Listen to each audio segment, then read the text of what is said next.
Ok, entonces estamos en la sesión 12, es la penúltima sesión. El viernes vamos a terminar con la última que ya es completamente corriente alterna. Y hoy día nos vamos a centrar en varias definiciones. De hecho, vamos a tener muy pocos ejercicios, más que todo es análisis y conocimiento de términos. Entonces, esos son los temas: corrientes parásitas, permeabilidad magnética y propiedades magnéticas de los materiales, y ya entramos ya un poquito a cada vez más a lo que es corriente alterna. Generador de corriente directa, esa es una.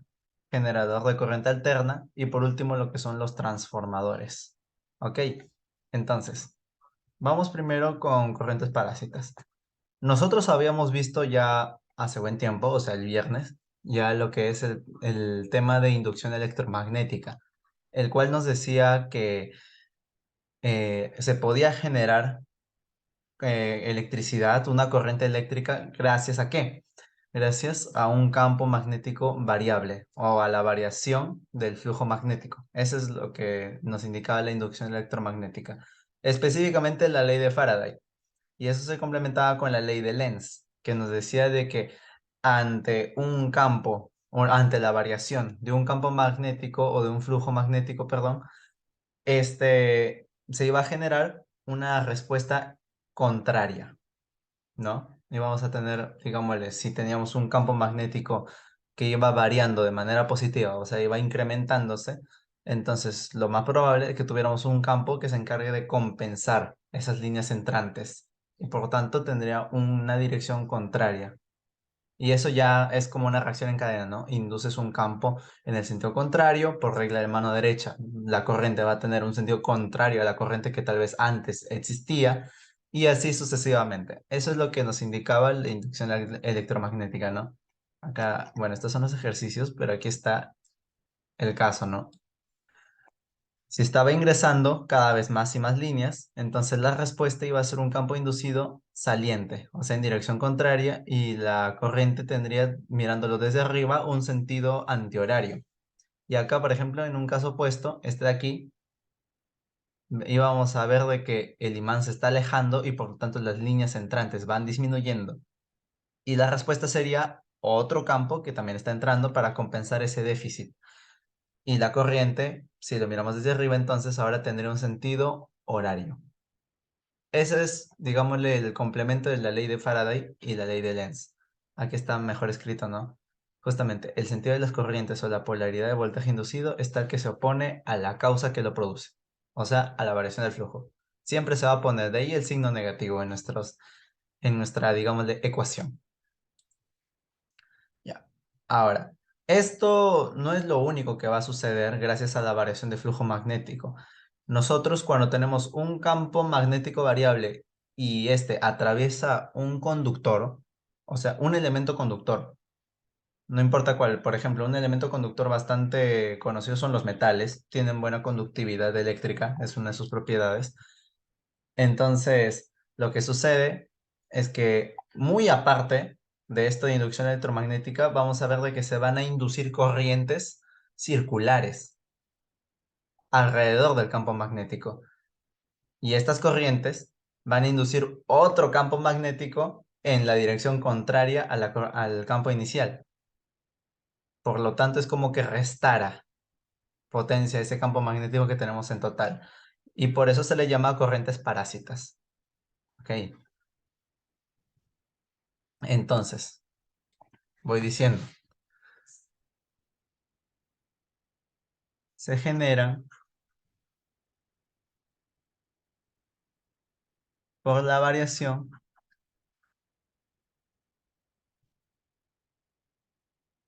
del campo magnético que atraviesa un material conductor. ¿Ok?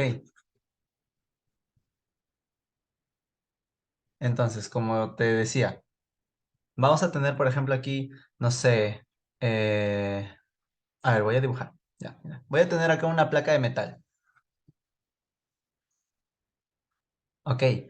Y acá voy a tener un imán. Voy a decir, ah, ya, esto va a ser el sur, acá va a ser el norte. Y por lo tanto voy a generar un campo magnético cuyas líneas van a ser así. Ese va a ser mi campo magnético. Esta de acá le voy a decir que es una, no sé, voy a decir que es una barra de plata. Plata. Ya.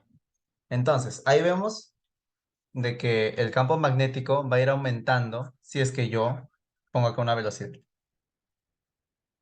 Y mientras va aumentando el flujo aquí, lo que va a generar es estas corrientes que van a ser de esta manera.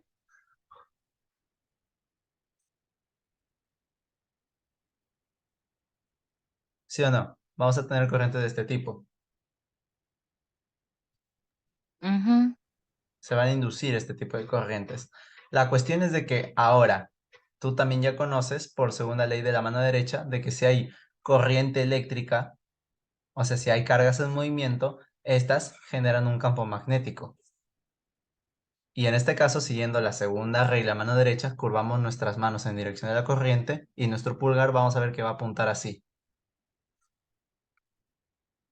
Ya, lo mismo va a suceder acá, en las corrientes.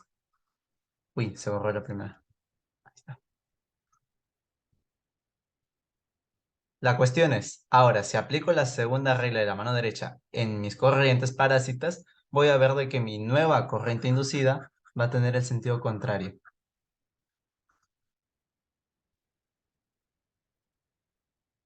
Entonces, eso es lo que pasa.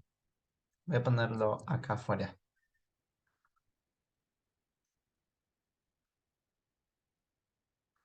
Ese es el efecto de las corrientes parásitas. Genera campos inducidos en el sentido contrario al campo que nosotros, digámosle, podemos estar suministrando a un objeto conductor. Y digo suministrar porque se han visto aplicaciones para todo esto. Una aplicación bastante clara son el de los detectores de metales. Por ejemplo, ¿no? Acá esta imagen lo explica bastante bien. Tenemos un pulso de corriente, una corriente que inicialmente está yendo de esta manera, así, de manera como espiras, y por segunda regla de la mano derecha vemos que va a generar un campo hacia abajo, ¿ya? El punto es de que esto va a llevar a ¿qué? A la aparición, uy, ahí está. Va a llevar a la aparición de estas corrientes parásitas en este metal, por ejemplo. Digamos que está enterrado en el suelo. Y al generar estas corrientes parásitas, estas a su vez van a generar un campo inducido. En este caso lo han puesto con campo magnético prima, un campo magnético inducido en la dirección contraria. Y ya tenemos, y ya eso después hay sensores especializados que nos permiten determinar que hay un campo que está respondiendo. Entonces, esto es el famoso detector de metales.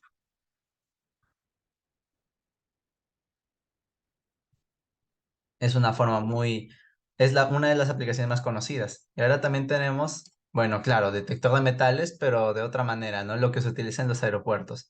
Tenemos de que se aplican una bobina transmisora, en este caso, ¿no? ¿Por qué transmisora? Porque al generar estas corrientes, vamos a inducir un campo magnético, en este caso, hacia la derecha.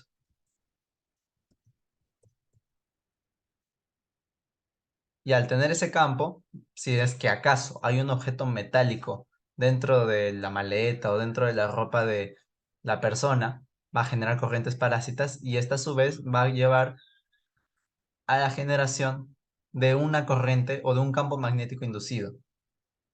Y esto llevará obviamente a la generación de una corriente distinta a la que se tenía acá. Porque claro, si es que este campo inicial no varía, lo que debería suceder es que esta corriente de aquí, en el otro lado, sea la misma. ¿Por qué? Porque es la misma magnitud de campo magnético y todo ello. Entonces no debería modificarse esto. Sin embargo, si hay un campo magnético inducido adicional, va a generar una corriente distinta. Y eso va a determinar, ah, ya, tiene un metal dentro. Obviamente ellos no lo determinan. Con los sensores ya generan un sonido en la máquina que ya permite saber de que tiene un objeto metálico. Entonces, ¿queda claro este concepto de corrientes parásitas?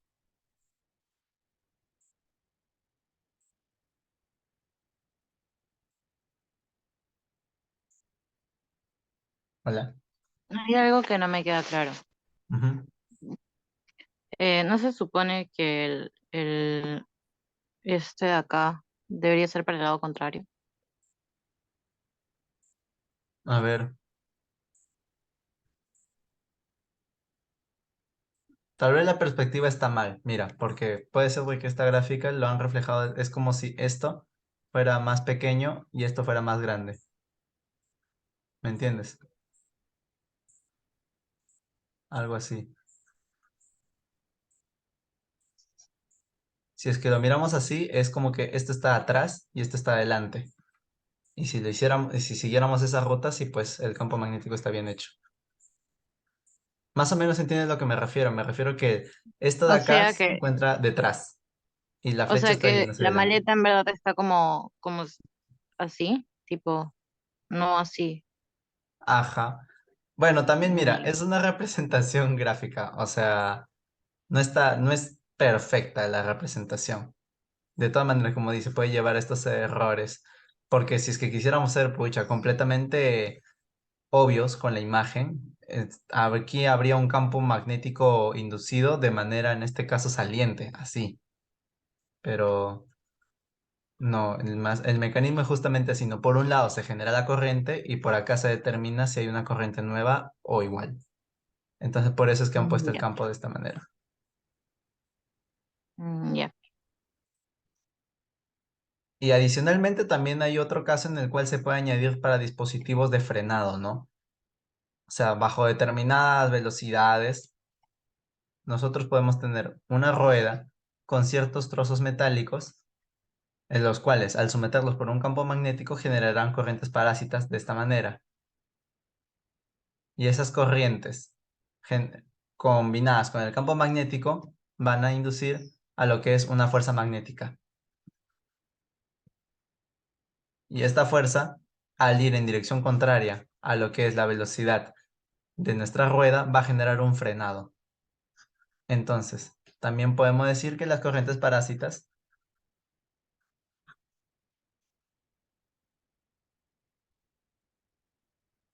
se pueden usar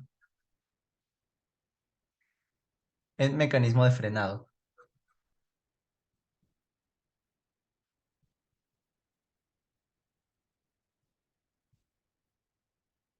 Ya. Entonces, esas son unas cuantas aplicaciones de lo que son las corrientes parásitas. Ahora, pasemos a un nuevo concepto, la permeabilidad magnética. De hecho, no es tan nuevo porque ya lo hemos visto a la hora de ver producción de campos magnéticos. ¿Recuerdas Biot-Savart, que decía que nuestro vector campo magnético, el de una carga puntual, voy a decir, era igual a qué? A permeabilidad magnética en el vacío creo que era por I, por velocidad, producto cruz con el vector unitario del vector hacia el punto de campo sobre R al cuadrado. Creo que era más o menos así, ¿no? No soy de recordar mucho tampoco las fórmulas. A ver,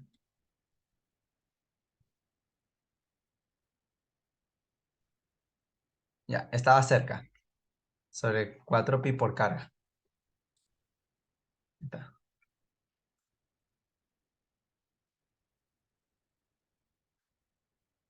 Entonces, en esta ecuación de Biot-Savart, nosotros ya teníamos acá incluida la permeabilidad magnética. Pero, ¿qué es la permeabilidad magnética? Esto es algo intrínseco de los materiales, ¿ok? Es algo intrínseco. O sea, cada material tiene su propia permeabilidad. En este caso, es la permeabilidad magnética en el vacío, o también podría ser equivalente a en el aire, intrínseco de cada material. ¿Sí?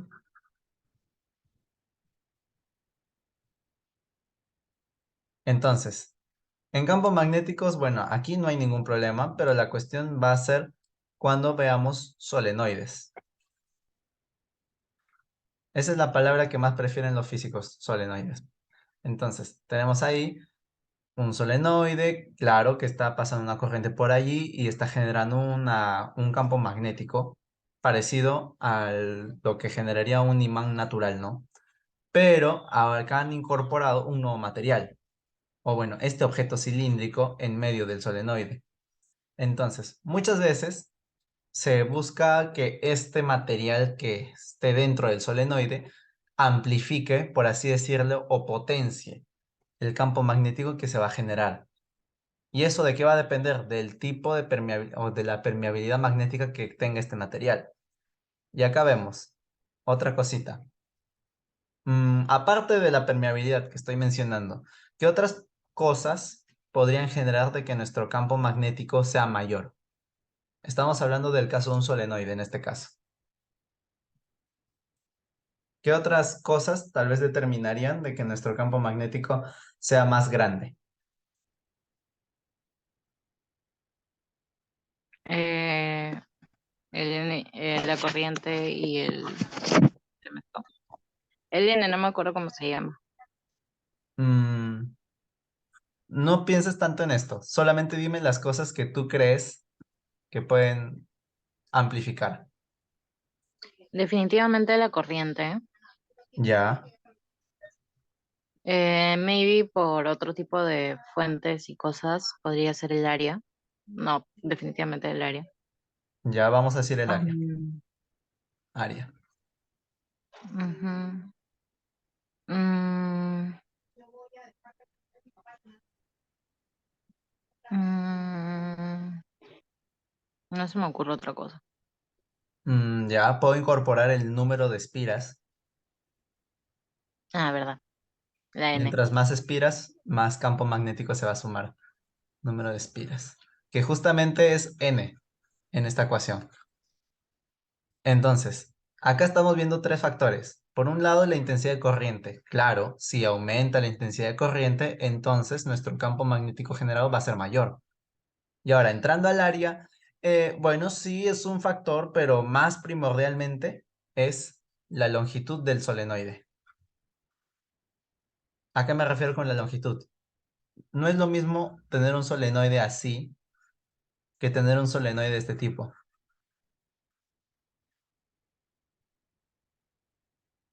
¿Qué es lo que sucede? Mientras más largo, y digamos, ambos sistemas van a tener la misma corriente y el mismo número de espiras, ¿no? Van a tener N y N. ¿Qué es lo que va a pasar? Como van a tener los mismos parámetros, la idea es de que este campo magnético, por así decirlo, salga más prontamente de la espira. Y si es más largo, esto lo va a complicar. En cambio, si este es más chiquito, es como que hay mayor amplitud, hay mayor capacidad de.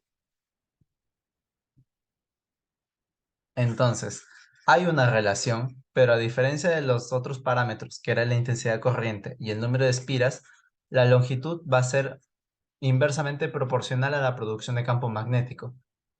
Entonces, campo magnético es directamente proporcional ¿a qué? Al número de espiras y a la intensidad de corriente e inversamente proporcional a la longitud. Y eso es lo que tenemos acá. Y ahora, ¿qué más? Lo han incorporado la permeabilidad magnética. Acá están poniendo permeabilidad magnética en el vacío, cosa que no es acorde a esto, por si acaso, ¿ah? No es acorde. Lo que debería ser acorde es una espira de este tipo, así, todo natural, sin nada en el medio. ¿Por qué? Porque es en el vacío, o sea, en el aire. Acá lo único que debería haber en medio es aire. Entonces, la permeabilidad en el aire, bueno, ya la conocemos, es 4pi por 10 a la menos 7. Ahí está, ese es su valor.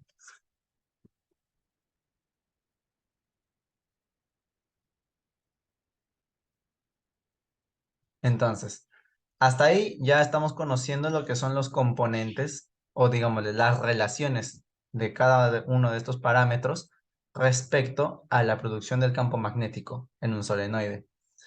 Y acá está un mayor análisis. Si en el interior de la bobina hay aire, vamos a tener esto, justamente lo que había puesto arriba.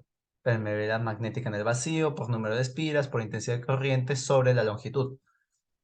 ¿Y qué va a pasar? A este concepto inicial que yo había recalcado, le van a llamar H. Le van a decir hasta campo H. ¿Por qué? Porque, bueno, al fin y al cabo, esas son las propiedades mismas del solenoide. O sea, del solenoide. La permeabilidad ya no tiene nada que ver con el solenoide, sino con el material que tú pongas dentro de. Entonces, le van a llamar campo H o incluso excitación magnética, todas estas cositas. Intensidad de campo magnético, inclusive le llaman. Entonces, si nosotros queremos potenciar la respuesta de este campo magnético, tenemos que elegir muy bien el tipo de material. Y ahí es donde entran las propiedades magnéticas de cada uno de los materiales. Vamos a tener materiales ferromagnéticos, materiales paramagnéticos y materiales diamagnéticos. Y cada uno de ellos va a tener, digámosle, un comportamiento diferente. Sí, como ves acá, los ferromagnéticos tienen una especie de reacción mucho más grande. ¿Por qué? Porque, mira, por un lado, para un valor H determinado, por ejemplo, pongamos que este es un valor de 2. Para ese le va a corresponder un valor de campo magnético final mucho más grande que lo que va a suceder con un paramagnético o con un diamagnético. ¿Eso por qué pasa? Porque su permeabilidad de un ferromagnético es mucho mayor que la permeabilidad de un paramagnético o que la de un diamagnético. Entonces, estamos viendo ya desde ahora de que los materiales ferromagnéticos son los materiales predilectos para potenciar o para ponerlos en medio de un solenoide y potencian el campo magnético. Eso es lo que estamos viendo en esta gráfica. Ya después están los paramagnéticos y por último los diamagnéticos, que no se usan. Los diamagnéticos no se usan para este tipo de cosas. Y para ya seguir con la explicación, para tener, digamos, un poco más de contexto, voy a poner unos videitos, ¿ok? Que me parecieron bastante buenos.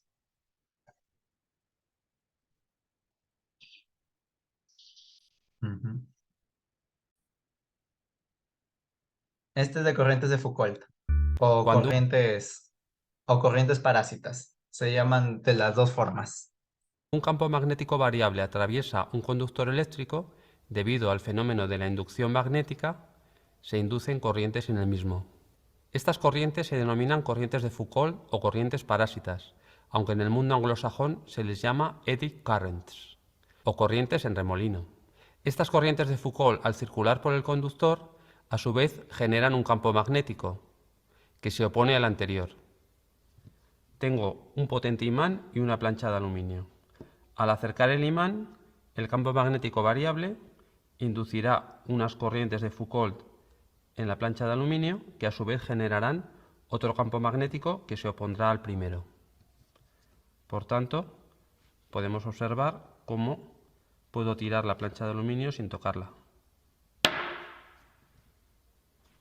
tanto acercando como alejándonos también.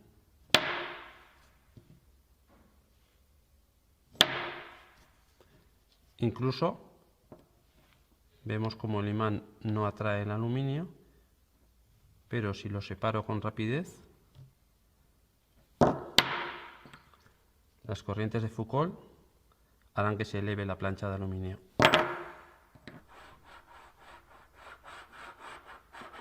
Estas corrientes de Foucault serán mayores cuanto mayor sea el campo magnético que atraviesa el conductor. Así, un gran campo magnético, como este,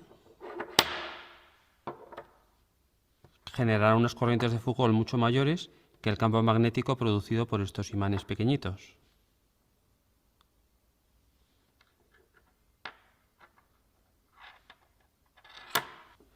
Por otro lado, cuanto mayor sea la variación del campo magnético que atraviesa el conductor, mayor serán también las corrientes de Foucault que se inducen. Si acerco o alejo el imán despacio, inducirá menos corrientes que si lo hago rápidamente. Por otro lado, influye también en las corrientes de Foucault la resistencia del material. Cuanto más conductivo sea el material, mayores serán las corrientes inducidas. Así, por ejemplo, el cobre tiene más conductividad que el aluminio y, por tanto, se inducirán corrientes de Foucault mayores en el cobre que en el aluminio. Y por otro lado, el grosor del conductor también nos afectará, puesto que cuanto más grueso sea el conductor, menor será su resistencia. No es lo mismo este bloque o esta plancha de aluminio que este trozo de papel de aluminio plegado.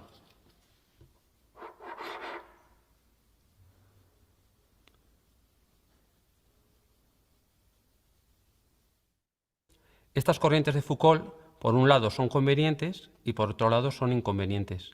Si no fuesen inconvenientes, no se les llamaría también corrientes parásitas. Por ejemplo, los núcleos de los transformadores y de los motores. Ya, mira, hasta allí. Creo que lo representa bastante bien el tema justamente. Nos sirve bastante para comprender por qué a veces un imán puede atraer distintos objetos metálicos cuando no los atrae de la manera que podría atraer a otro imán. Justamente ahí hubo un momento en el video en el cual puso de que esto no se atrae uno con el otro, se mueve por corrientes parásitas, pero cuando suelta un imán chiquito que tenía, este de inmediato se adhiere a este imán, aunque se encontraba muy lejos.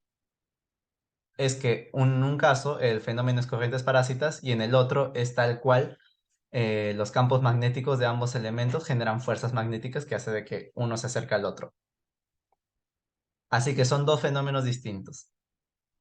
¿Queda claro hasta allí? Sí, Ya. Ya. Y esto lo vamos a ver después. Entonces, como te decía, tenemos de que van a haber tres tipos de materiales. Los materiales ferromagnéticos, paramagnéticos y diamagnéticos. Los materiales ferromagnéticos van a ser, digámosle, por excelencia, los materiales que se van a emplear para potenciar los campos magnéticos en los solenoides. ¿Qué material, por ejemplo, es el más conocido de ferromagnético? El hierro. Justamente de ferro, ¿no? Viene de fe. Entonces, el hierro es un material ferromagnético. Lo hemos visto en química incluso para separación de mezclas. ¿Y qué es lo que pasa en un material así, en un material ferromagnético? Sucede que dentro de, digámosle, de este material, este va a estar conformado por dominios. Y por dominios podría decir, ya no sé, acá vamos a tener así, este objeto va a estar dividido de esta forma. 5 dominios. Tenemos uno de esta manera, así medio extraña, trapezoidal, otra medio rombo o cuadrado inclinado, y los demás también trapezoidales. Y esas flechas indican, digámosle, las microimanes, podemos decirle así, microimanes que están tomando una cierta dirección. Ok, son las direcciones de los campos magnéticos, por lo tanto, generados por estos microimanes. Y como ves, se encuentran en varias direcciones aleatorias. No sabemos, no hay un campo magnético general. Por eso es que no se encuentra magnetizado. O sea, un material puede tener, digámosle, su disposición así con microimanes, pero eso no significa de que genere un campo magnético necesariamente. Es como el caso de los átomos. Un átomo puede tener, no sé, 30 electrones, pero eso no significa de que vaya a estar cargado negativamente. También puede tener 30 protones y se carga y se vuelve neutro. Igualito acá. Tenemos líneas de campo magnético en múltiples direcciones y en eso se van a anular. Y así se va a mantener mientras nosotros no le apliquemos un campo magnético. Por eso acá dicen, ¿no? No hay campo. Pero, ¿qué va a pasar si es que nosotros vamos aplicando campo magnético a estos objetos? Vamos a ver de que poco a poco estos dominios se empiezan a cambiar de posición. Mira, ahorita con un campo débil vemos de que ya se está inclinando un poco, está tomando forma rectangular esto y los demás también se están deformando. Pero si aplicamos ahora un campo fuerte, a ver, un momentito. Mira, entonces, como nos habíamos quedado, nosotros en un material ferromagnético vamos a tener dominios, y con dominio me refiero a cada uno de estos trozos, con pequeños campos magnéticos que se van a anular unos con otros. Ok, en cuanto nosotros apliquemos ahora un campo magnético sobre ellos, estos dominios van a empezar a alinearse de manera perpendicular al campo magnético en este caso. Mira, estamos ya induciendo acá, estamos aplicando un campo magnético y vemos cómo esto se va a ir aplanando. Perdón, no era de manera perpendicular, sino de manera paralela. Entonces, nosotros vamos viendo que cada vez esto está girando así. Al inicio estaba de esta forma, después se ha doblado un poco para allá, después aún más allá. El objetivo es que al final nuestros dominios de este material ferromagnético queden más o menos así.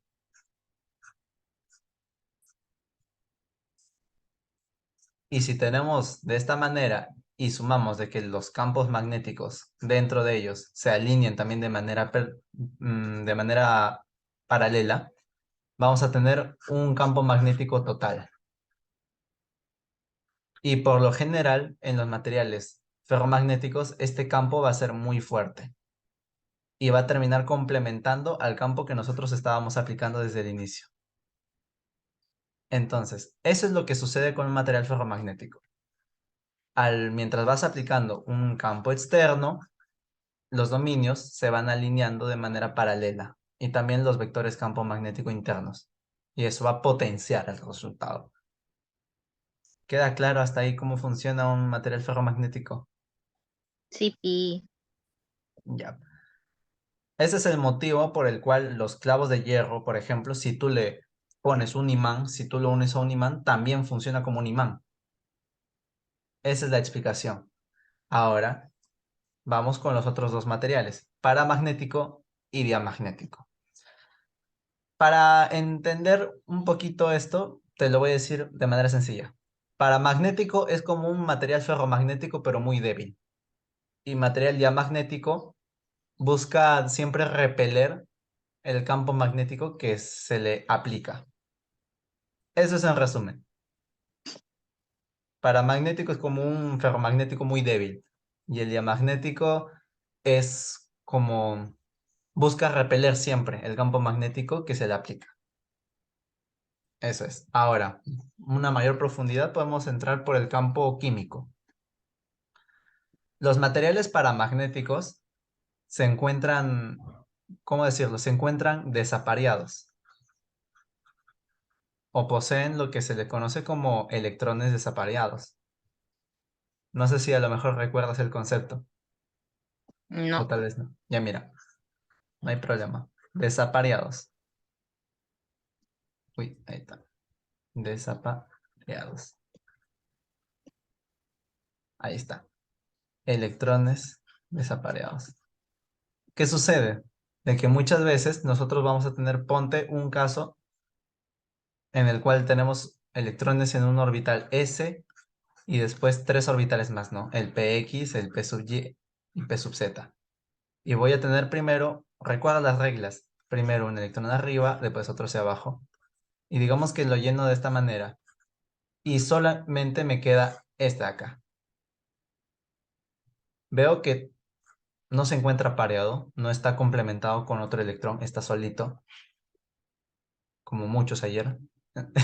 Y entonces, esto es un caso de electrones desapareados. Este electrón que queda libre es lo que genera esta atracción todavía hacia los campos magnéticos o permite esta magnetización, por así decirlo. Esa es la explicación química. Y ahora, si es que este material paramagnético tiene electrones desapareados, el diamagnético que tendrá,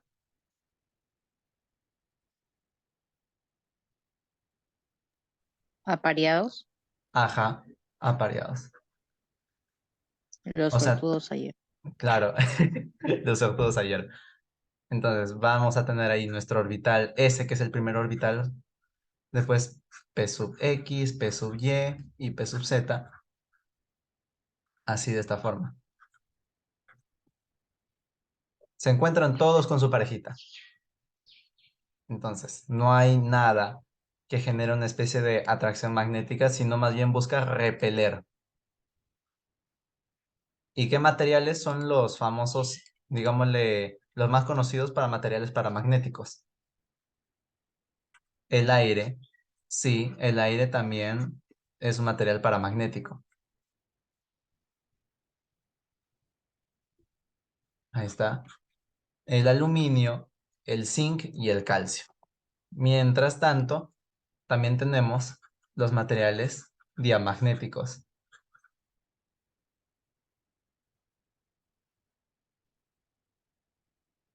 Esto puede servir bastante para el tema de ingeniería de materiales, de hecho, así que es bueno que lo conozcas.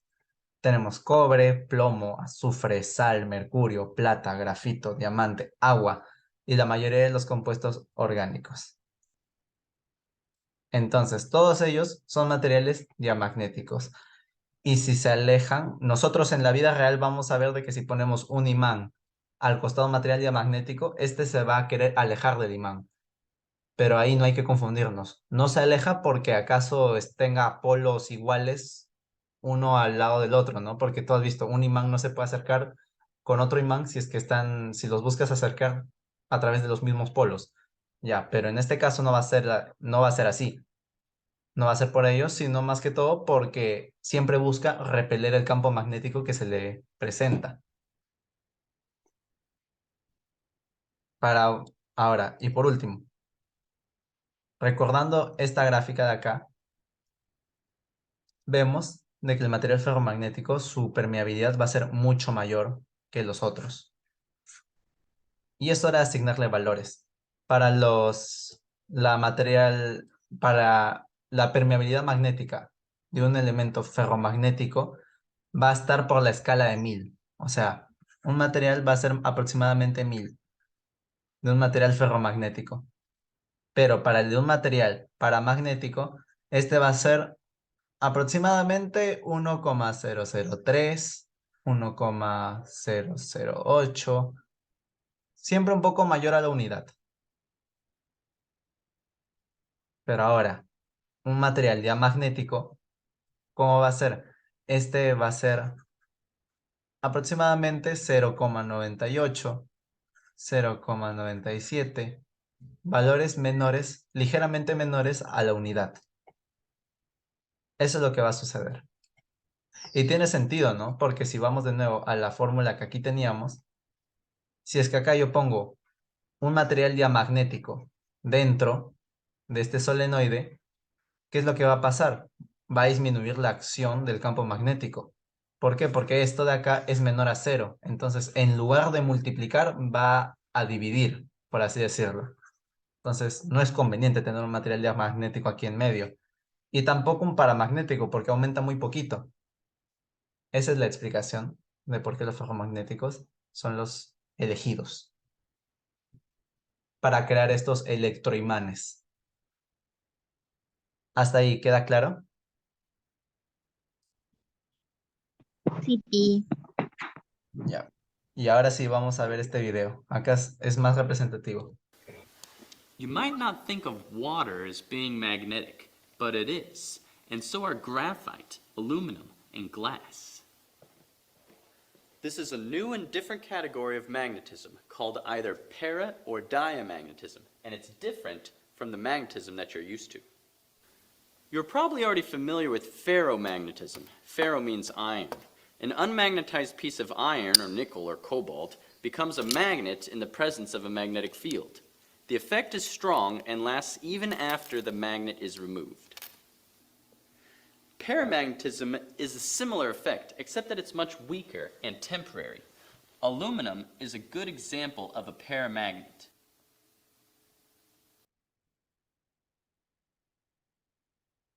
And so is oxygen, which is attracted to magnets. Here, I have a few milliliters of liquid oxygen, which sticks to the magnet. I'll explain why later.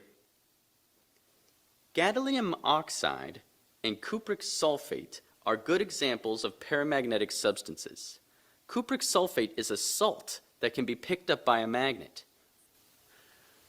Diamagnetic materials are exactly the opposite of paramagnetic. They are always repulsed. They would rather die than be in a magnetic field. An important example of a diamagnetic material is graphite. This specially made pyrolytic graphite is repelled by a magnetic field. Don't be confused. This is not static electricity or eddy currents. Graphite is repelled by a magnet, always, both by the north and south end. Pyrolytic graphite is a grown crystal of flat carbon layers which maximizes the diamagnetic effect. Of course, the best diamagnets are superconductors, which at low temperatures provide exact opposite repulsion to whatever magnetic field is present when they're chilled. They are perfect diamagnets. The most famous and powerful diamagnetic is bismuth, element number 83 on the periodic table. The bismuth-powered boat sails toward the weaker magnetic fields.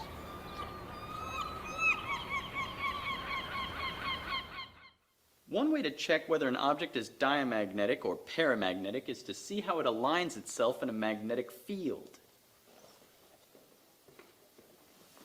Diamagnetic objects like glass will rotate to avoid magnets. Here, we see that the glass is diamagnetic because it twists to get to the weaker magnetic field. But aluminum rotates into the field, typical of a paramagnet. On the periodic table, we see that aluminum has 3 valence electrons.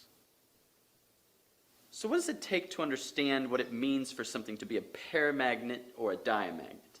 You have to know what the electrons are doing. Consider, for example, aluminum. We see from the periodic table that aluminum has 3 valence electrons. That's 2s and 1p.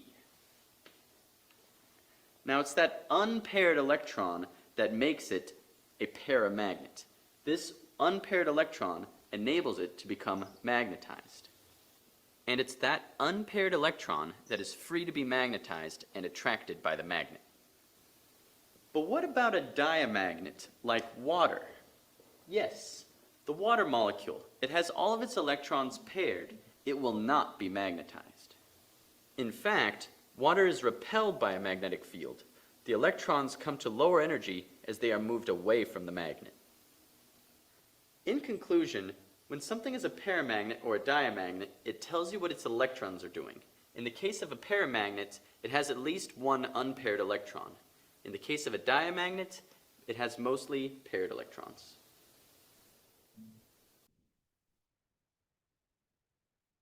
Creo que con eso queda bastante más claro cómo reconocer un material paramagnético, diamagnético y ferromagnético.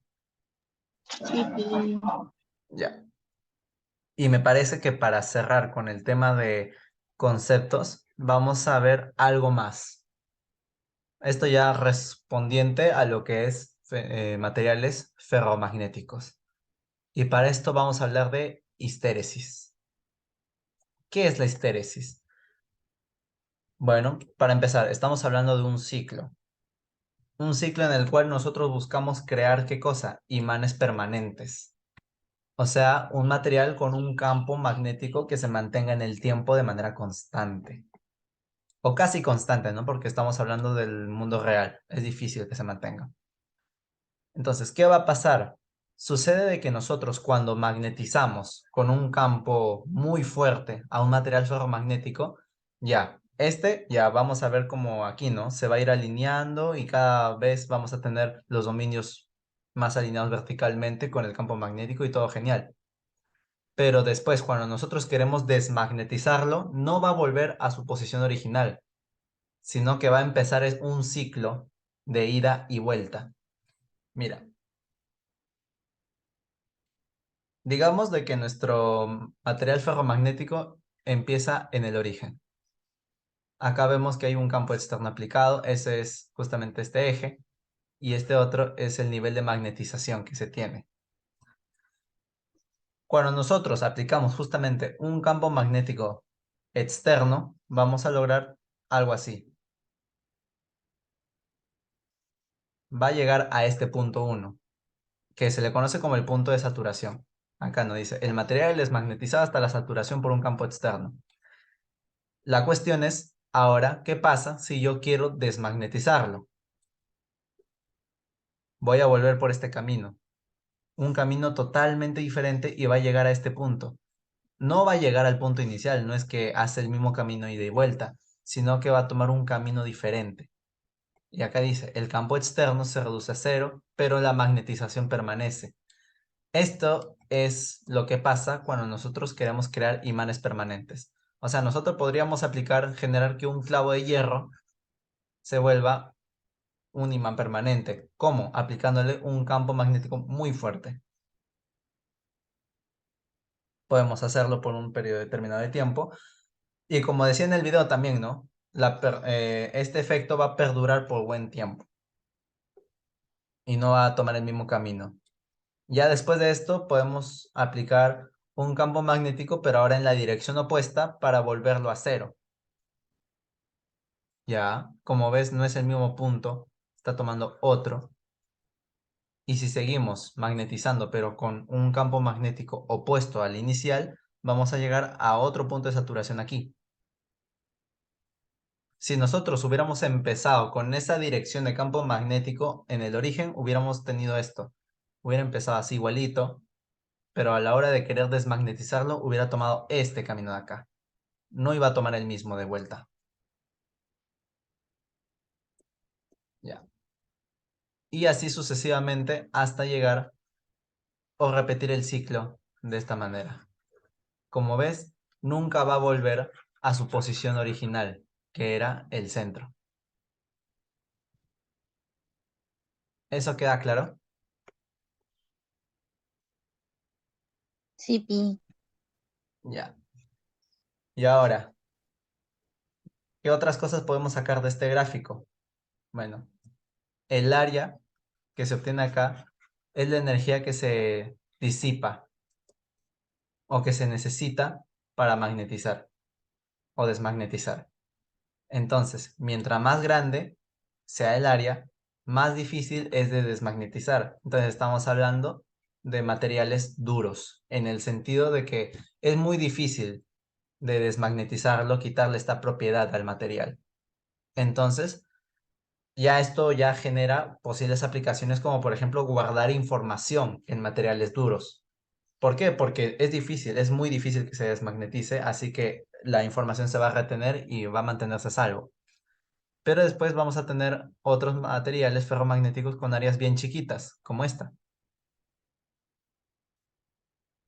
Acá dice, ¿no? Justamente, estos materiales pueden magnetizarse hasta la saturación y desmagnetizarse mediante campos externos más pequeños. Mientras este va a necesitar, no sé, 5 Tesla, este otro va a necesitar 5 militesla, o sea, mucho menos. Y a estos se le van a llamar objetos blandos, como este acá. Y justamente aquí están las aplicaciones. Para un material duro, esto va a ser adecuado para imanes permanentes, uno, y para dispositivos de memoria, como pueden ser CDs. Y por último, para objetos blandos, bueno, se puede utilizar para transformadores y para motores.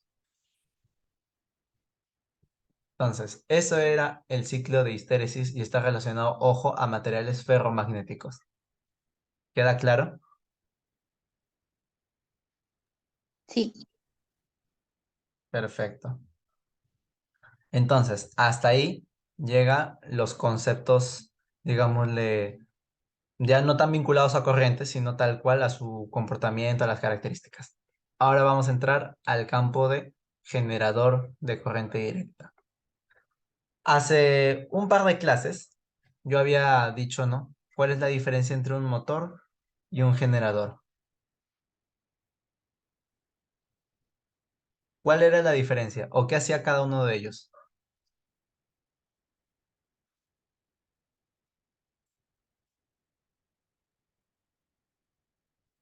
Mm, o sea, el generador es como eso, o sea, literal que genera la energía, en cambio el motor como que la mantiene. Ya por ahí va, por ahí va. Mira, el motor, en este caso centrándonos en un motor mecánico, vamos a convertir la energía eléctrica ¿en qué? En energía mecánica. Ese es el caso de motor que habíamos visto, ¿no? Teníamos una fuente de voltaje Y dependiendo de la posición donde la espira, este iba a girar o no. Pero teníamos la fuente de voltaje y buscábamos, el objetivo era que al final se mueva. Y ahora vamos a ver lo que es un generador, que va a ser lo opuesto. A partir de energía mecánica,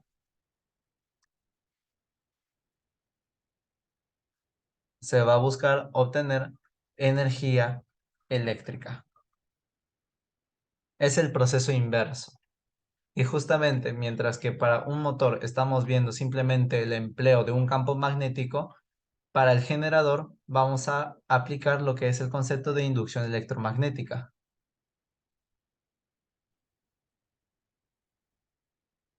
Y tiene sentido, ¿no? Porque mientras acá veíamos el camino típico de generar magnetismo producto de las corrientes, en este otro vamos a ver lo opuesto. Vamos a ver que gracias a los campos o variación de campo vamos a generar magnetismo. Perdón, electricidad. Ahí está. Y vamos a empezar con la corriente que ya conocemos, la corriente directa. Acá vamos a ver una estructura, ojo, es diferente la estructura, no es la misma del motor que nosotros hemos visto hace tiempo. A ver, vamos a hacer la comparativa. Mira, en este caso, de un motor, vemos de que ya sus partes son un conmutador, las escobillas, tenemos los imanes, y aquí, digamos que es parecido, pero los elementos físicos no. Mientras que acá tenemos un imán y esperamos de que de acuerdo a la posición del motor, este se mueva. En este caso, ya está aplicándose un movimiento. ¿Cómo yo puedo darme de cuenta de eso? Gracias a esto. Hay una velocidad angular y por lo tanto está girando, está rotando a una determinada frecuencia. ¿Ok? Obviamente ya hay un campo magnético allí. Tenemos nuestro vector área, tenemos el ángulo entre ambos, ya sabemos cómo va a ser la fórmula para hallar el flujo magnético. Y las partes de todo este circuito, bueno, tenemos el conmutador, la escobilla y bueno, la espira. Ah, y otra cosa más.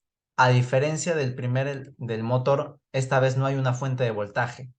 Nosotros vamos a buscar crear ese voltaje. Nosotros vamos a buscar crearlo. ¿Ok? Esa es la diferencia principal. El motor tiene voltaje, nosotros en un generador, en cambio, lo vamos a crear. Por eso es generador. Entonces, empecemos con el análisis. Inicialmente, digamos que no está como en esta imagen, sino que está de manera así. De tal manera que si lo vieras de frente, así desde aquí, se viera de esta forma, vertical. Vemos de que el campo magnético está entrando de esta manera. Y el vector área está siguiendo lo mismo. Entonces, nosotros ya conocemos de que un flujo magnético de esas características va a ser máximo. Aquí por el momento está en su flujo máximo. Ojo, el flujo máximo. Y vamos a partir obviamente de cero. La fuente va a ser cero porque estamos en un punto inicial. En un punto inicial no hay variación. Entonces, vamos a empezar en cero. Y el flujo, como ves, va a ser máximo. Y ahora, empecemos a girar. Ahora empieza a inclinarse. Y como es de esperarse, cuando se inclina, van a haber menos líneas de campo magnético que van a poder ingresar. Eso va a generar claramente ya un flujo menor. La variación es negativa. Antes entraban más líneas, ahora entran menos. Entonces, si la variación es negativa, nuestra fuente, ¿qué va a ser? Positiva. Eso es lo que habíamos visto por la ley de Faraday. Acá voy a ponerle el caso. La Fm inducida es igual al valor negativo de la variación del flujo magnético. Entonces, como esto está saliendo negativo, nuestra Fm inducida va a ser positiva. Por eso es que está creciendo. ¿Y qué más va a pasar? cuando llegue ahora a estar echado totalmente, el flujo va a ser cero. ¿Por qué? Porque habíamos visto de que flujo magnético era B por A coseno del ángulo. Y en este caso estamos viendo que las líneas, el campo magnético está yendo a la derecha y el vector área está yendo hacia abajo. Forman 90 grados. Coseno de 90 es cero. Por eso es que en la gráfica, la línea roja que representa el flujo marca cero aquí y en todos los casos en los cuales se encuentra echado nuestra espira. Ya, eso por el lado del flujo, pero ahora su variación es máxima.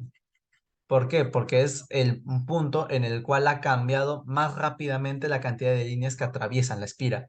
Pasaste de tener tal vez, no sé, 50 líneas a no tener nada. La variación ha sido máxima y por lo tanto la FEM también va a ser máxima. ¿Hasta ahí queda claro el comportamiento o lo que está sucediendo en la espira? Sí, Pi. Ya.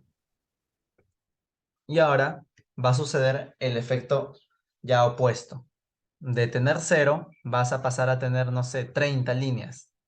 Pero ojo, 30 líneas, de acuerdo a la posición que nosotros hemos tomado de nuestro vector área, van a ser vectores entrantes. Antes, mira, eran vectores salientes. Están siguiendo la línea del campo magnético, del vector área, perdón. Pero ahora están yendo en contra. Así que hay que tener muy en cuenta eso para hacer nuestro flujo. ¿Por qué? Porque no estamos hablando ahora coseno de un ángulo agudo.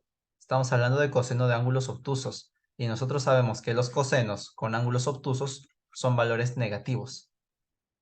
Y por eso explica que nuestra gráfica del flujo ahora ya deje de ir por el lado positivo, sino que vaya por el lado negativo. Y si seguimos analizando cada caso, vamos a ver de que nuestro flujo se comporta así, de manera senoidal. Vamos viendo eso. Sin embargo, nuestra fuente, nuestra FEM inducida, no va a suceder, no va a ocurrir perdón, de manera senoidal, sino que vamos a tener una crestita, llega a cero, otra crestita, llega a cero, otra crestita, y así sucesivamente. ¿Por qué sucede eso? ¿Por qué crees que sucede eso? Dime, ¿tienes alguna teoría, algo en mente quizás?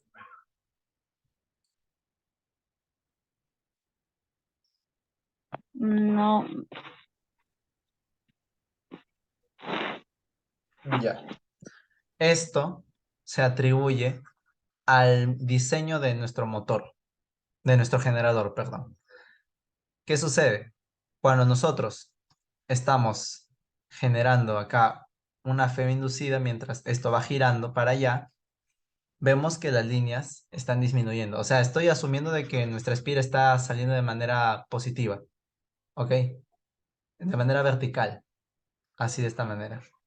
Cuando está de manera vertical acá, ¿qué pasa? Acá en medio de nuestros conmutadores hay un vacío. Y si esos extremos tocan el vacío, ya no se va a generar nada. No hay un circuito cerrado. Se mantiene todo abierto. Y mientras vamos girando, ahí sí ya después va a entrar en contacto con los conmutadores. Y gracias a nuestra inducción, nuestra FEM inducida, nosotros vamos a poder también generar una corriente inducida. Y esa corriente puede tomar sentido de A hacia B o de B hacia A, la que tú desees, o bueno, la que la espira genera que haya. Y en cada media vuelta, si te das cuenta, va a haber esta interrupción. O sea, esto, digamos, asumamos que está aquí y va a dar una media vuelta y otra vez, ahora ya no el lado derecho, ya no este lado va a coincidir aquí arriba, sino que se va a coincidir abajo. Y este al revés de lo que se encontraba abajo, ahora va a coincidir arriba. ¿Por qué? Porque se ha dado una media vuelta. Pero al hacer eso, es como si fuera algo así, mira, tienes una malla y le das media vuelta, ¿sí o no? Acá tienes A y B y tu corriente, digamos que está yendo de esta manera.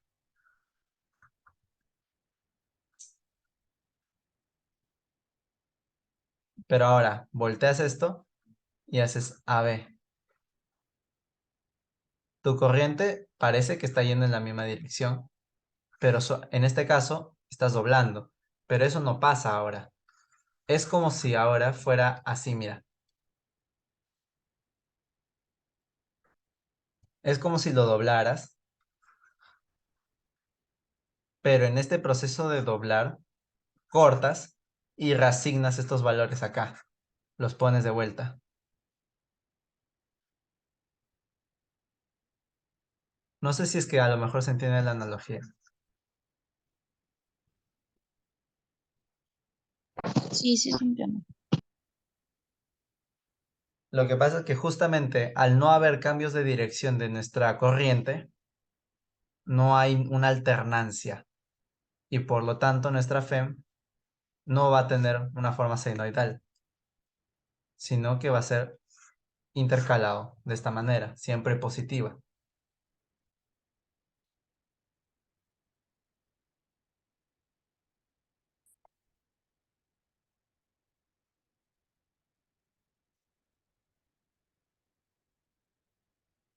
Esa es la explicación para lo que es un generador de corriente directa.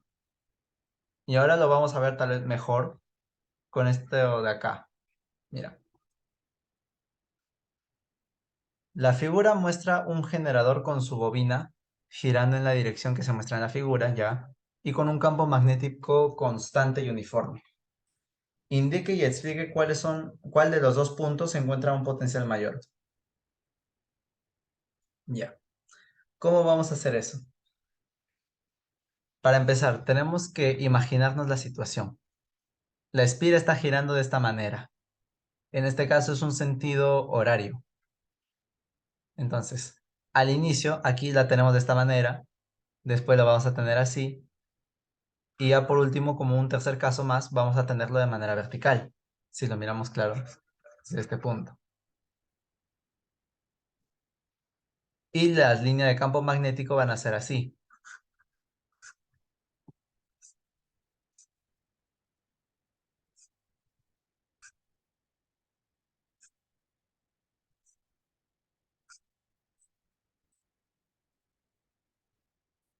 ¿Ya? ¿Qué sucede en estos casos? Vemos de que nuestro vector área va a ser así.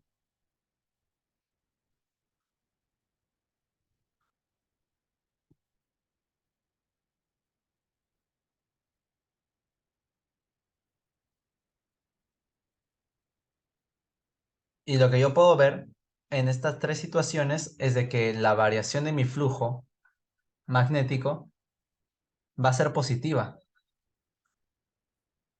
¿Por qué? Porque al inicio tenía 0 líneas, después pasé a tener 4 líneas y por último en 5. O sea, en todas las situaciones está incrementando el volumen de líneas, la densidad y por lo tanto nuestro flujo, nuestra variación de flujo es positivo. Y ahora, por ley de Faraday, o por ley de Lenz, perdón, nuestra fin inducida, entonces, ¿qué valor va a tener? ¿Negativo o positivo?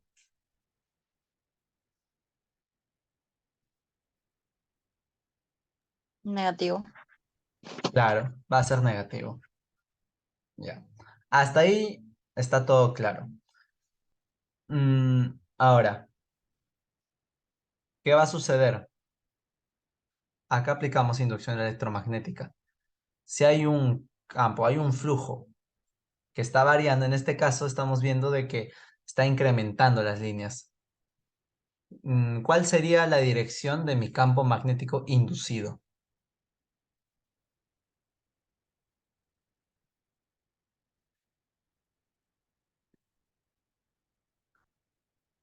Si están entrando y al inicio no había nada, ¿cómo yo buscaría anular ese cambio, ese aumento de líneas?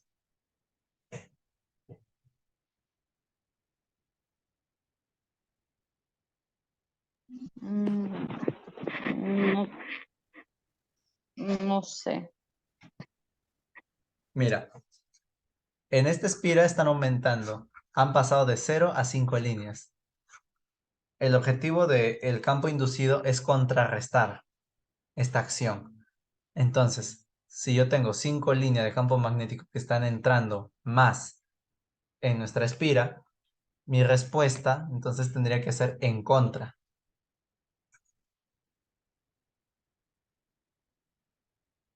Ese sería mi campo magnético inducido. ¿Por qué? Porque de esta manera esto está ya, digámosle, anulando la acción de este otro campo. Entonces, ese sería. ¿Y qué más? Podemos entender ahora la dirección de nuestra corriente inducida también. Aplicamos segunda regla de la mano derecha. Extendemos nuestro pulgar hacia la izquierda, en este caso hacia donde va el campo magnético inducido, y curvamos los demás dedos y vamos a darnos con la sorpresa, o bueno, vamos a darnos con el dato de que nuestra corriente está yendo en este sentido. De nuevo, si lo quiero representar mejor, es como si fuera desde afuera de la pantalla hacia adentro.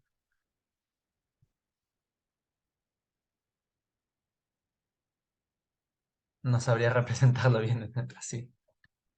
El punto es de que entonces acá sería así, ¿no? Va saliendo, después atraviesa todo esto y entra. Y acá igualmente sería sale, atraviesa todo este lado de la espira y de ahí vuelve a entrar al mapa, digámosle, ¿no? Al plano. Entonces, si eso es de esta manera, ¿cómo sería en este esquema? Estaría yendo, ¿cómo?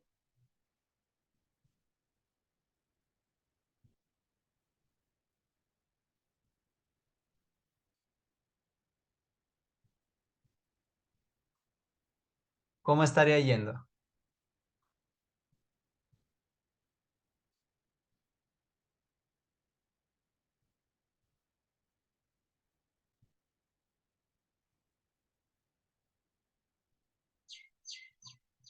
Estaría yendo de esta manera.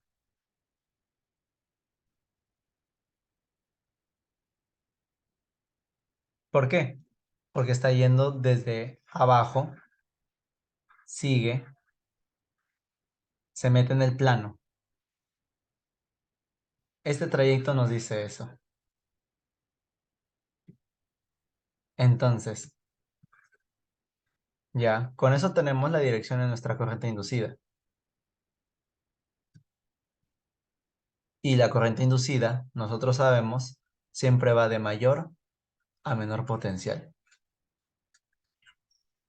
Y con esto ya hemos hallado cuál de los dos puntos, A o B, se encuentra un potencial mayor. En este caso, como habíamos dicho, la corriente está tomando esta dirección. Y si eso sucede, es porque en el punto B hay menor potencial y en el punto A hay mayor potencial. Nuestra respuesta sería, el punto A se encuentra a mayor potencial.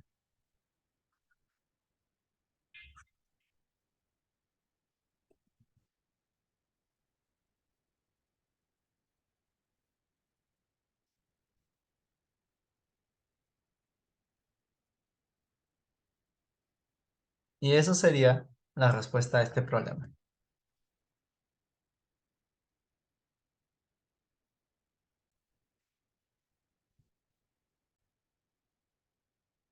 Esto era. La pregunta era si es que, o sea, ¿cuál era la dirección? ¿De qué punto a qué punto entonces iba a ir la corriente? Porque habíamos deducido de que iba de esta manera, ¿no?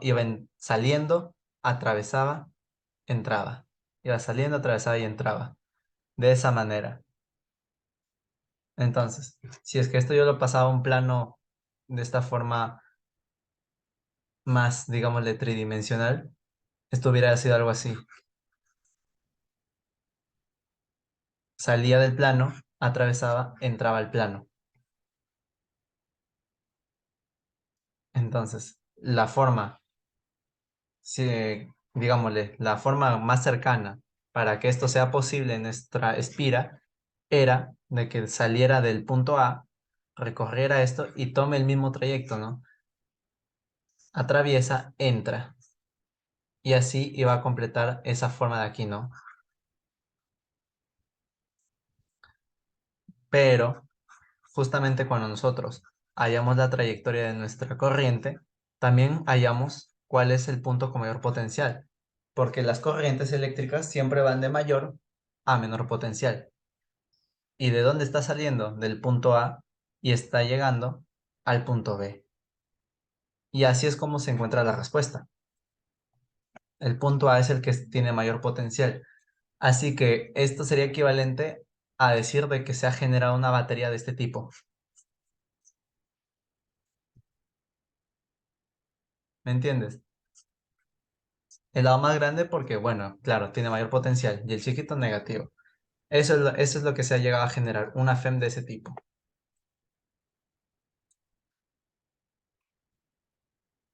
Eso es, digámosle, el generador de corriente directa. Ahora, también podríamos decir otras cositas. Vamos a, digámosle, profundizar un toquecito más. Como ves, habíamos visto hasta este punto negativo en el tema del flujo. El flujo, como era demasiado, digámosle, pequeño, al estar en este caso los vectores del campo magnético para la derecha y el vector área para la izquierda, vemos de que sí, va a ser una especie de flujo máximo, pero negativo, porque coseno de 180 es -1. Entonces, adquiere su valor mínimo aquí. Máximo cuando son las líneas en la misma dirección. Cuando son en el sentido contrario, es negativo. Y por eso es que acá nuevamente cuando alcanza esta posición de vertical, vuelve a ser un valor máximo. ¿Y cuándo va a ser cero? Cuando se encuentre el plano de manera paralela a la línea de campo magnético. El plano, ojo. El vector área tiene que ser perpendicular. Y así es como logramos generar esta gráfica del flujo. Y en base a ello ya podemos deducir también cómo es que se comporta nuestra FEM. ¿Por qué? Porque si tenemos un flujo así disminuyendo, durante todo este punto, la variación está siendo negativa. Y por lo tanto, la FEM va a ser positiva. Y que igualmente sigue disminuyendo. Nuestro flujo sigue siéndose cada vez más pequeño. Y por lo tanto se mantiene positivo. Y acá es donde tal vez se rompe un poquito la lógica, ¿no? Porque tenemos un flujo que está aumentando y por lo tanto lo ideal sería de que nuestra FEM sea negativa, o sea que tome este trayecto. Y acá sea así, ¿no? Eso es lo que digámosle, lo que se esperaría. Lo que se quisiera conseguir es algo así, de esta forma, basándonos en la gráfica del flujo magnético. Pero no es así, se está formando crestas. Y eso tiene que ver por la forma en cómo está diseñado nuestro generador. Debido a que nuestros conmutadores justamente tienen unos espacios vacíos acá. Entonces, ¿qué pasa?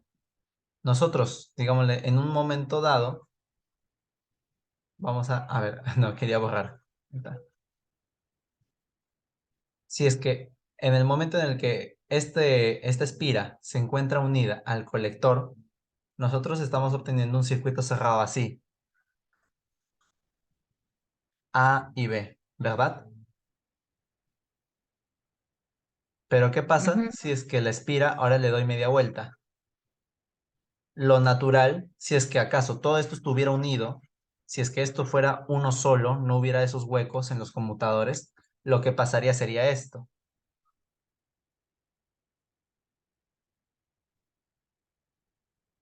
Se está manteniendo el A y B. Y en este caso, digámosle, que en este momento la dirección estaba yendo de A hacia B. Pero ahora, ¿qué pasa si voy de A hacia B? La corriente ha cambiado de sentido. Acá está yendo así y en este otro está yendo en sentido contrario. Eso es lo que pasaría si es que esto fuera un bloque unido, porque siempre el circuito está cerrado, entonces es como si enrollaras un cable, ¿me entiendes?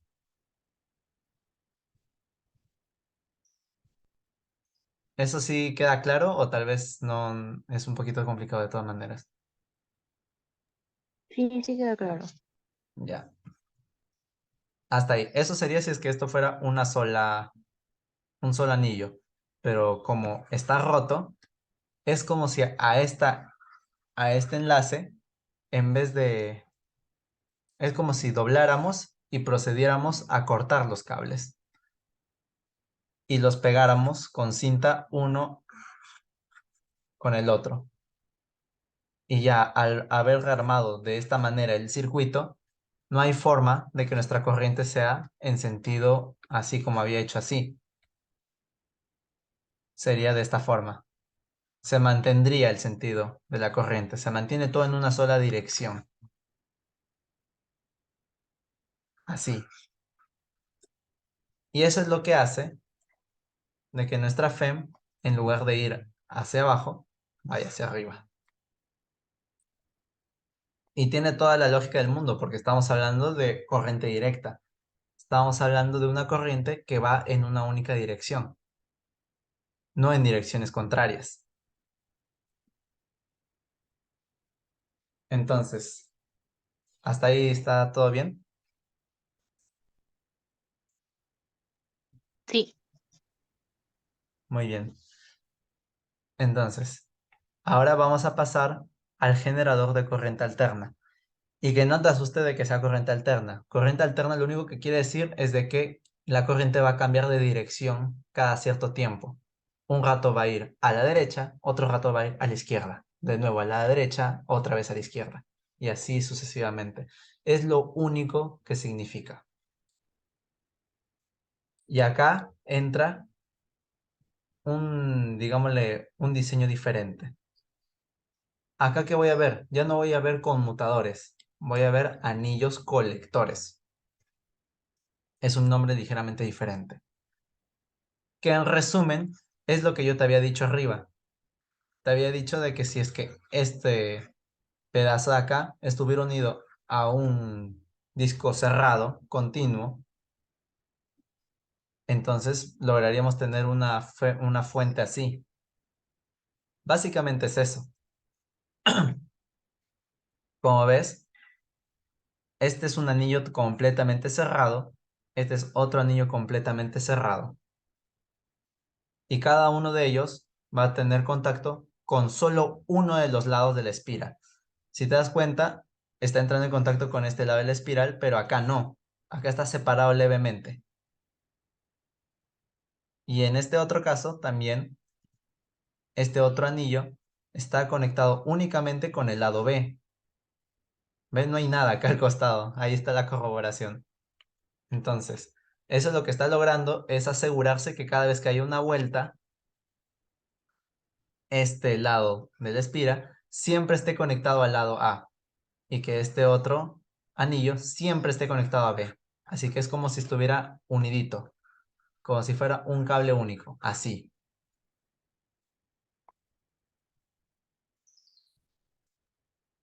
Y ahora, entonces, ¿qué va a pasar cuando empiece a girar?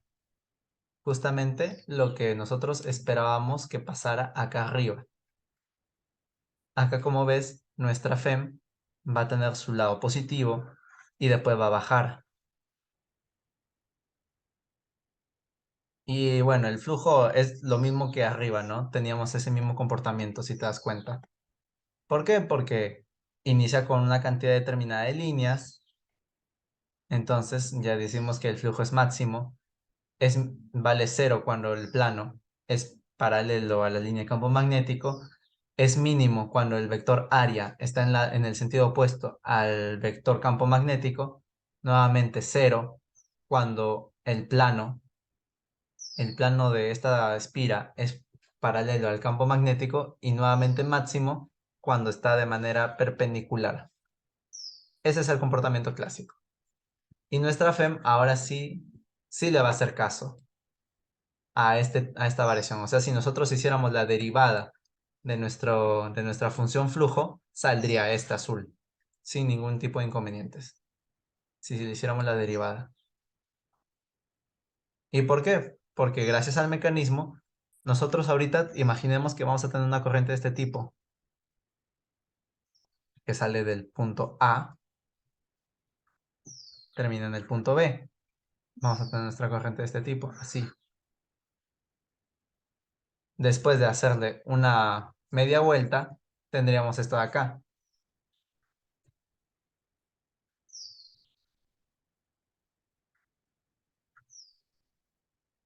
Ahí es apenas una sola vuelta. Y nuevamente, si sale del punto A al punto B, porque eso siempre va a permanecer, vamos a tener esto. La corriente ha cambiado de dirección, ya no está yendo en sentido, en sentido horario, sino que ahora está yendo en sentido antihorario. Y cuando le hago una media vuelta más,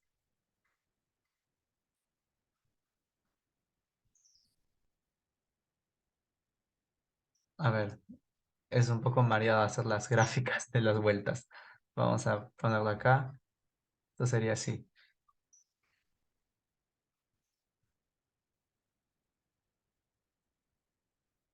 Creo que me pasé, ¿no? Sería... Ahí está. Ese es tras ya haber hecho dos medias vueltas. Una vuelta completa, en otras palabras. Y se va a mantener de A hacia B. Pero ahora, ¿qué pasa si sigo la trayectoria? Nuevamente ha cambiado la dirección de la corriente. Ahora nuevamente está yendo hacia allá. ¿Te das cuenta? Justamente respeta la gráfica. Durante una primera mitad del ciclo, estamos viendo de que la corriente, nuestro voltaje está saliendo positivo. Y por lo tanto, digamos que la corriente está yendo en un sentido determinado. Pero después está yendo con valores negativos, la FEM. Y por consiguiente, nuestra corriente cambia su dirección. Y así sucesivamente una y otra vez.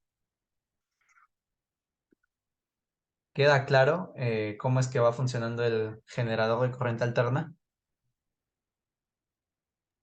Sí, pi. Ya. Entonces, eso es todo respecto a los generadores. No hay mayor ciencia. ¿Ok? Mm, como ves, es simplemente identificar muchas veces el mecanismo, el diseño del circuito. Muchas veces tal vez te pueden poner en el examen, eh, no sé, indícame el sentido de la corriente en esta espira. Y claro, te van a decir, ah, ya está yendo a una frecuencia de no sé cuántos radianes por segundo. Está yendo a esa velocidad angular. Y de acuerdo a esos valores, también vas a poder determinar tal vez el valor de la corriente, dependiendo de lo que te soliciten, dependiendo de lo que te brinden justamente. Y también ya vas a poder diferenciar entre corriente directa y alterna, gracias a que uno tiene colectores, el otro tiene conmutadores. Y en general, los generadores no tienen ninguna FEM incluida en el circuito, porque justamente el generador genera esa FEM. Esa es la particularidad. Entonces, para cerrar, vamos a hacer un último análisis de esto de los generadores. Esto lo voy a mover un poquito más para arriba. Me recuerdan a bacteriófagos, no sé por qué.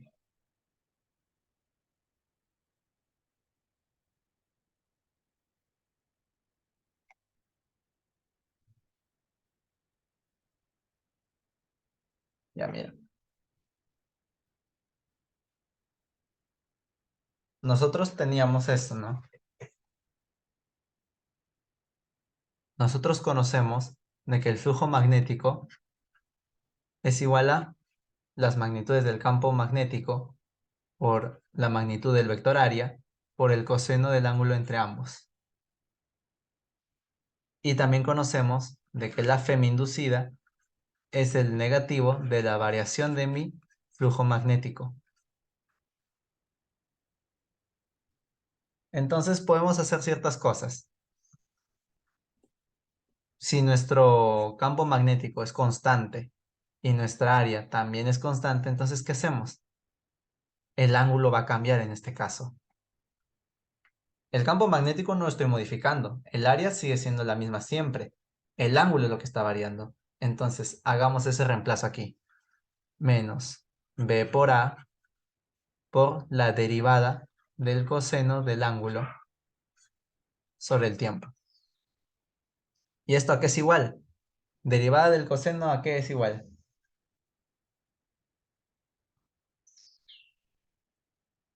Del coseno al seno negativo. Ajá. Entonces, esto es igual a menos por el campo magnético por el área por menos seno de ese mismo ángulo. Se anulan los negativos y nos queda más o menos esto de acá.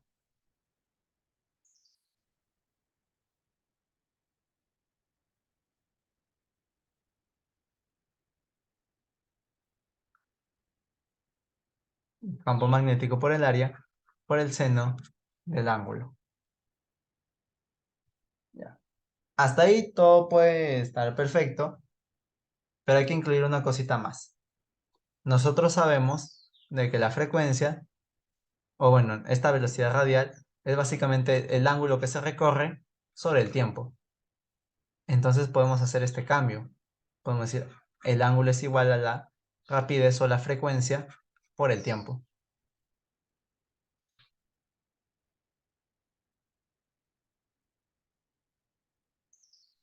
¿Sí o no? Entonces, hacemos el reemplazo.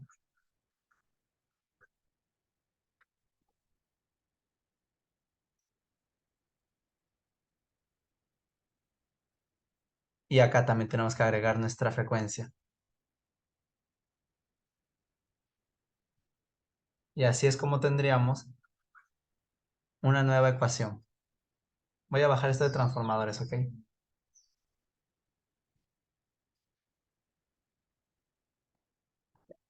Esto lo voy a mover. P inducida sería igual a ¿qué? En este caso, voy a hacer el cambio antes, ¿ya? Va a ser menos campo magnético por el área por la derivada del coseno de W por T en función del tiempo. Ahí está. Ahí está.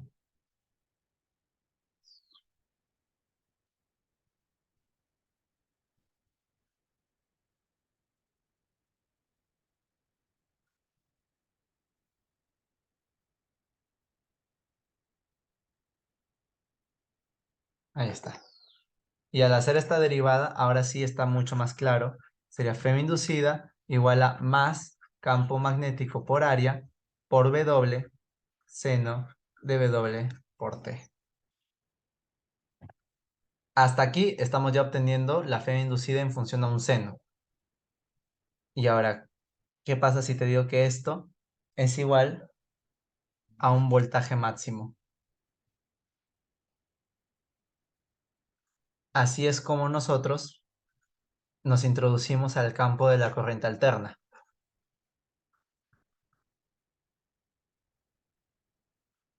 Voltaje máximo por el seno de la frecuencia por tiempo. Y de hecho, cuando nosotros veamos corriente alterna, le vamos a adicionar acá un ángulo de desfase. Pero en este caso no. En este caso no estamos considerando porque estamos asumiendo, claro, de que no hay un ángulo de desfase. Estamos, como decir, tranquilos. Es más cero. Entonces, ya como te digo, este es un voltaje pico. O por así decirlo, ¿no? La amplitud de nuestra función senoidal. Y con esto estamos entrando, ahora sí, definitivamente, al campo de la corriente alterna. Por si no lo sabías, este generador de corriente alterna, también su otro nombre es alternador.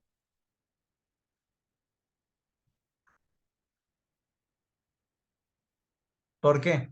Porque cada cierto tiempo, cada cierta mitad de ciclo, la dirección de nuestra corriente está cambiando.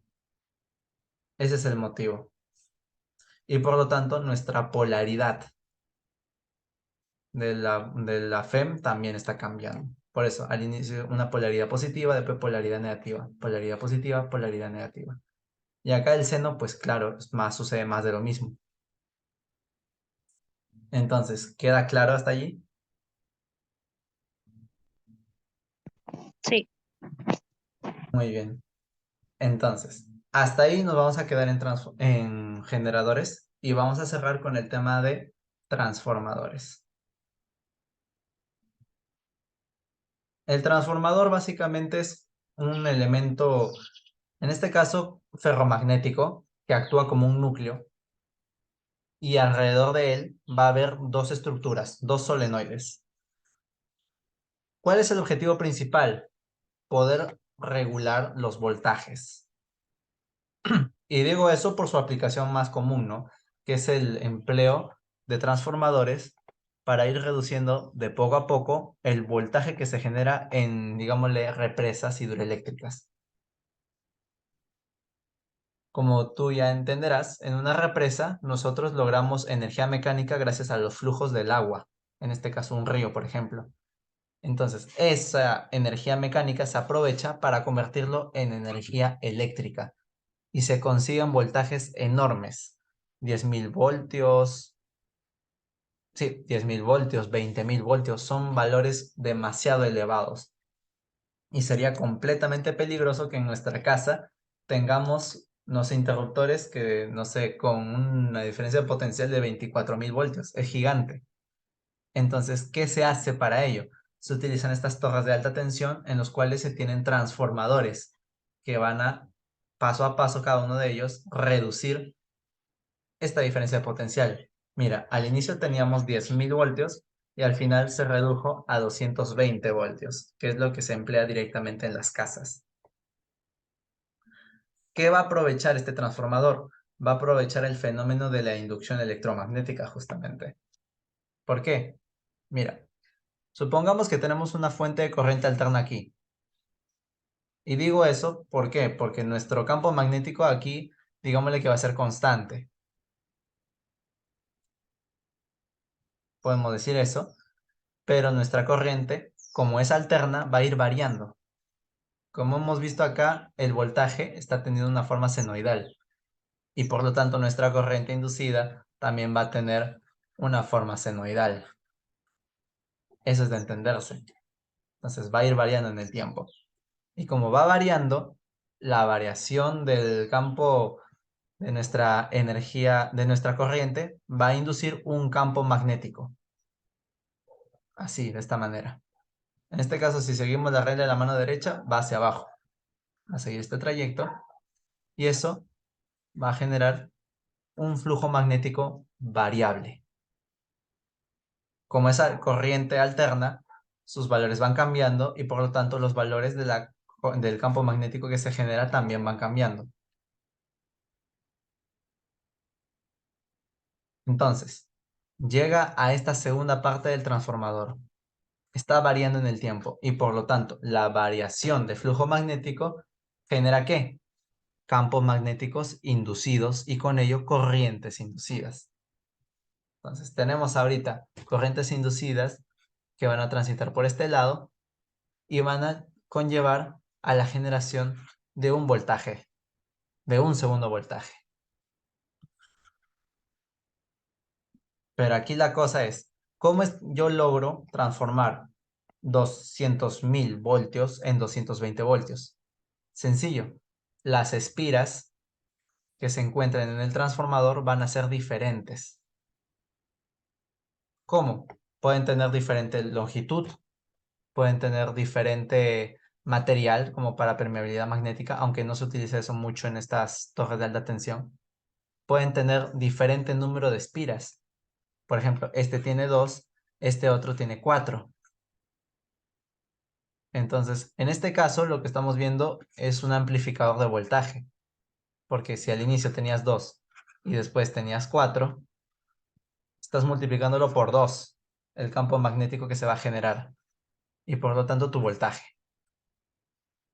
Pero si en cambio nosotros al inicio tal vez teníamos 50 espiras y después pasas a tener 10 espiras, estás reduciendo el voltaje.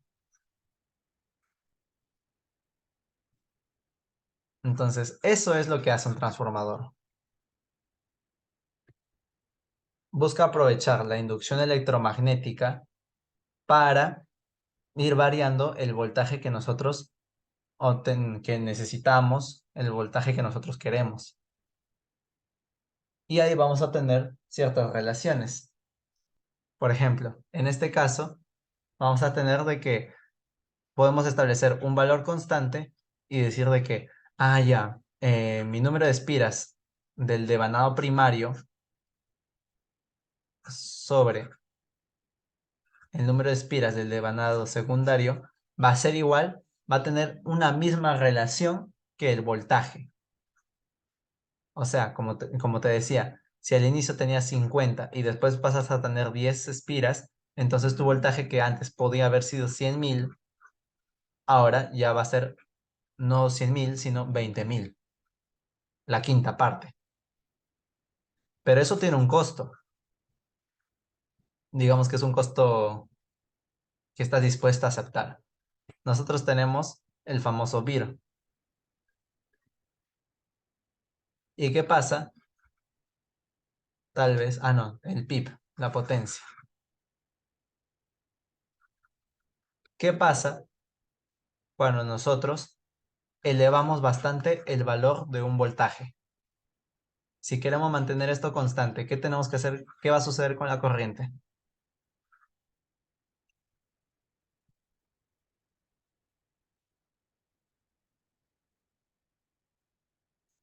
No se debería mantener constante. O si B sube, la corriente baja, como proporcionalmente. No, me refiero a esto nada más. Si el voltaje acá está subiendo y yo quiero mantener la potencia de manera constante, ¿qué debería pasar con la corriente? Bajar. Ajá, debería bajar. Entonces, estamos viendo de que la relación de la intensidad de corriente va a ser diferente. Acá la relación va a ser así. Mientras más aumente yo mi voltaje, más pequeña será la corriente. Y por eso es de que las torres de alta tensión, mientras más cerca están de la ciudad, los cables son más gruesos, para poder aguantar mayor intensidad de corriente, por más de que tengan un voltaje más chiquito. Ese es el costo, justamente. Cargas menos voltaje, portas menos voltaje, pero a cambio vas a tener que utilizar o vas a tener que transportar unas cantidades mucho más grandes de corriente. Entonces, esas son las relaciones para un transformador. Y les podemos poner dos nombres. Si es que nuestro voltaje primario resulta ser mayor que el voltaje secundario, o sea, disminuiste el voltaje, estamos hablando de un transformador reductor. Y si por el contrario, el voltaje primario resulta ser más pequeño que el secundario, o sea, has aumentado, estamos hablando ahora de un transformador elevador.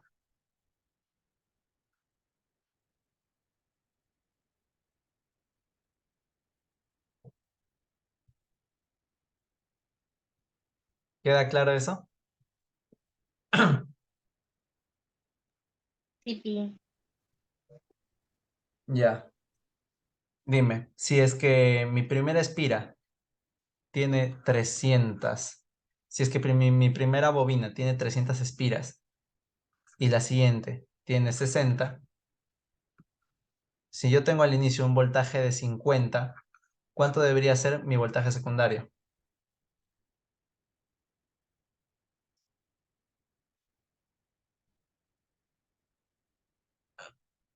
Un toque, un toque. Espérate. Lo estoy calculando. Mm, 10. Ajá, sería 10. ¿Y cuánto sería mi potencia? La primera o la segunda. La segunda.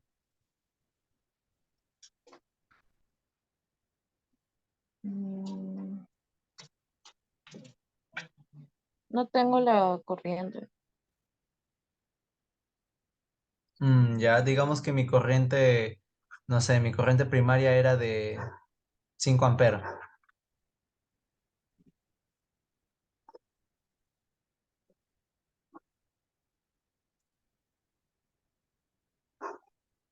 Am, 250. Ya, a ver. Ujú. Sí, sería 250 watts. También podemos decir que es la potencia disipada. Y bueno, con eso hemos llegado al final de la clase de hoy. Como ves, hoy no ha habido muchos ejercicios, son más conceptos.